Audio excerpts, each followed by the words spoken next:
Le royaume des fourmis. Au cœur d'une forêt luxuriante, cachée sous les racines d'un chêne ancien, se trouvait une fourmilière animée. C'était le royaume des fourmis. Un labyrinthe de tunnels et de chambres rempli du bourdonnement de milliers de petites ouvrières. Parmi elles se trouvait une jeune fourmi nommée Elara, dont les antennes frétillaient de curiosité.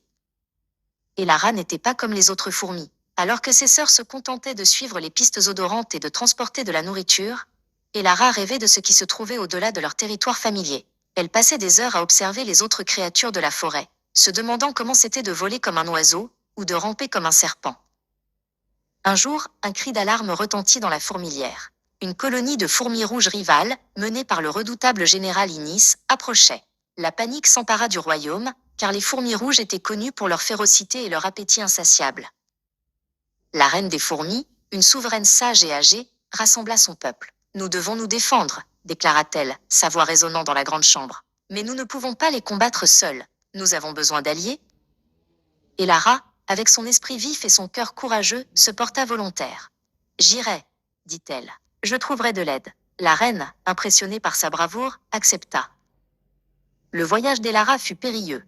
Elle brava des rivières déchaînées sur des radeaux de feuilles, escalada des montagnes d'écorce et déjoua des araignées affamées. En chemin, elle rencontra une coccinelle nommée Luna, qui connaissait bien les chemins secrets de la forêt. Luna conduisit Elara à une clairière cachée, où vivait une colonie de scarabées puissants. Elara leur expliqua la situation difficile de son peuple. Le chef des scarabées, un coléoptère sage nommé Titus, fut ému par son histoire. « Nous vous aiderons, déclara Titus. Les fourmis rouges ont troublé la paix de cette forêt depuis trop longtemps. Avec leur nouvelle armée d'alliés, Elara et Luna retournèrent à la fourmilière, juste à temps. La bataille fut féroce. Les fourmis rouges se battirent avec acharnement.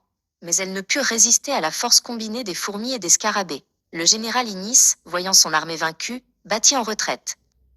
La paix revint dans le royaume des fourmis. Elara fut saluée comme une héroïne. Elle avait appris que même la plus petite des créatures peut faire une grande différence, et que le vrai courage ne réside pas dans la taille, mais dans le cœur.